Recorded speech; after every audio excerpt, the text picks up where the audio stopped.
আসসালামু আলাইকুম, welcome to my page Sabira's kitchen. সবাই কেমন আছেন বন্ধুরা? আশা করি আল্লাহর রহমতে অনেক ভালো আছেন। আমিও আপনাদের দয়ায় অনেক ভালো আছি। আজকে আমি আপনাদের সাথে সুজি দিয়ে একটি নিরামিষ কেক রেসিপি শেয়ার করব। আশা করি সেই রেসিপিটি আপনাদের কাছে অনেক ভালো লাগবে। আজকের এই কেকটি আমি পানির ভাপে তৈরি করব। তো পানির ভাপ দিয়ে আমি কিভাবে কেকটি তৈরি করি সেটা দেখতে হলে অবশ্যই আমার সম্পূর্ণ ভিডিওটি সঙ্গে থাকতে হবে। এই নিরামিষ কেকটি বানানোর জন্য এখানে আমি পরিমাণ করে চিনি নিয়ে নিয়েছি। আপনারা আপনাদের পরিমাণ করে চিনি নিয়ে নেবেন। আর এর সঙ্গে নিয়ে নিয়েছি 1 কাপ পরিমাণের সুজি। এখানে আমি 1 কাপ সুজি নিয়েছি আর এখন দিয়ে দিব 2 কাপ দুধ। তারপর দিয়ে দিব 2 কাপ দুধ। এখানে যতটুকু পরিমাণের সুজি দিয়েছি তার ডবল কিন্তু দুধ দিতে হবে। এই দুধটা আমি আগে থেকে জাল দিয়ে গাঢ় করে নিয়েছি। জাল দিয়ে দুধটা কিন্তু আমি ঠান্ডা করে নিয়েছি। এবার দুধটাকে ভালো করে সুজির সঙ্গে মিশিয়ে নিব। আর এখানে চিনিটাকে ভালো করে গলিয়ে নিতে হবে, তা না হলে কেকটা তৈরি হওয়ার পর কেকের উপরের অংশটা একদম ভেজা ভেজা থাকবে, খেতেও ভালো লাগবে না। চিনিটাকে ভালো করে গলিয়ে নিয়েছি। এবার 10 মিনিট একটি ঢাকনা দিয়ে ঢেকে রেখে দিব। দুধ ও চিনির সঙ্গে ভালো করে নেড়েচেড়ে সুজিটা আমি মিশিয়ে নিয়েছি। এবার আমি যে বাটির মধ্যে কেকটা সেট করব সেই বাটির চারপাশে ভালো করে সাদা তেল লাগিয়ে নিব। এইভাবে বাটির চারপাশে একটি ব্রাশের সাহায্যে আমি তেলটা লাগিয়ে নিয়েছি। এই বাটির সমান করে আমি একটি কাগজ কেটে নিয়েছি আর এই কাগজটাকে এইভাবে বাটির মধ্যে বসিয়ে দিব। এখানে কিন্তু যে কোনো সাদা কাগজ নিতে হবে। আর এই কাগজের মধ্যে কোনো রকম লেখা থাকা যাবে না। কোনো রকম লেখা থাকলে এই লেখাটা কেকটা তৈরি হওয়ার পর কেকের মধ্যে লেগে যাওয়ার সম্ভাবনা থাকে। কেক বানানোর জন্য কেকের বাটিটা একদম রেডি। তো এটাকে আমি এক সাইডে রেখে দিব। এখন আমি যে পাতিলের মধ্যে কেকটা তৈরি করব সেই পাতিলের মধ্যে পরিমাণ করে পানি দিয়ে দিয়েছি আর এই পানির মধ্যে একটি স্ট্যান্ড বসিয়ে দিলাম। এদিকে 10 মিনিট হয়ে গিয়েছে। তো আগে থেকে যে সুজির মিশ্রণটি ভিজিয়ে রেখে দিয়েছিলাম সেটা ফুলে গিয়েছে। এখন এটাকে ভালো করে মিশিয়ে নিতে হবে। তারপর এর মধ্যে বাকি উপকরণগুলো দিয়ে দিব।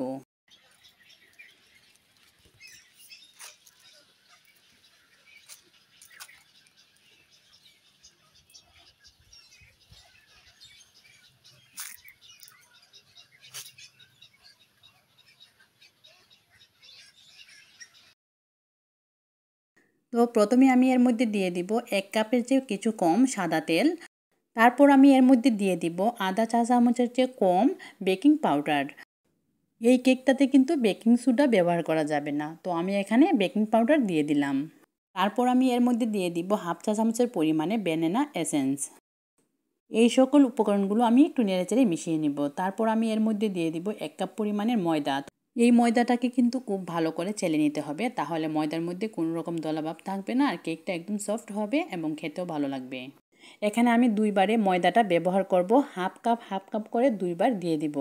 সবগুলো উপকরণ দিয়ে দিয়েছি। এবার ভালো করে কেকের ব্যাটারটি মিশিয়ে নিব। ডিম ছাড়া কেক তৈরি করলে কেকের ব্যাটারটি কিন্তু একদিক থেকে ঘুরিয়ে মিশাতে হবে। কেকের এই ব্যাটারটি এপাশ ওপাশ করে মিশানো যাবে না, তাহলে কেকের ব্যাটারটি নষ্ট হয়ে যাবে, খেতেও ভালো লাগবে না আর কেকটা ফুলবেও না। কেকের ব্যাটারটি যদি নষ্ট হয়ে যায় তাহলে কেকটা পারফেক্টভাবে তৈরি হবে না। কেকের এই ব্যাটারটি যদি নষ্ট হয়ে যায় তাহলে কেকের ভিতরে জালি জালি ভাবটা থাকবে না আর কেকটা একদম আঠালো হয়ে যাবে।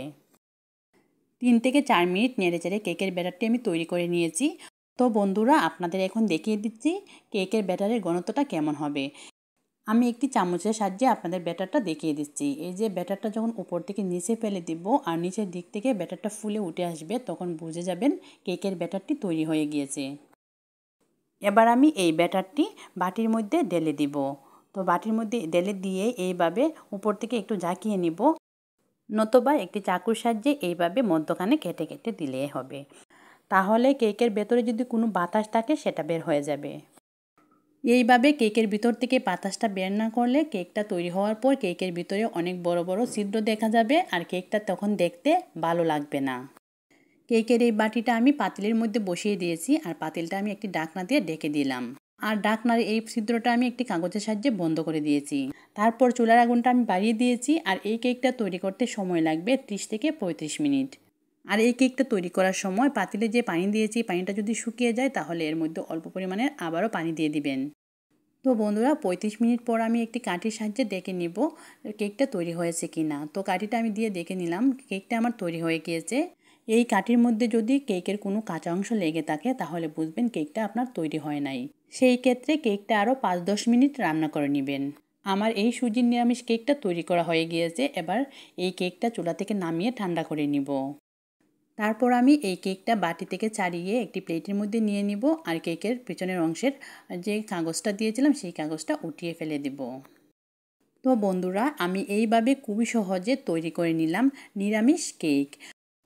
নিরামিষ এই কেকটা খেতে কিন্তু খুবই মজা হয়েছিল বন্ধুরা, এবং খুবই সফট হয়েছিল। দেখেই বুঝতে পারছেন কেকটা কতটা সফট হয়েছিল। আজকের মতো এই ভিডিওটি এখানেই শেষ করব। সবাই ভালো থাকবেন, সুস্থ থাকবেন, আমাদের জন্য দোয়া করবেন।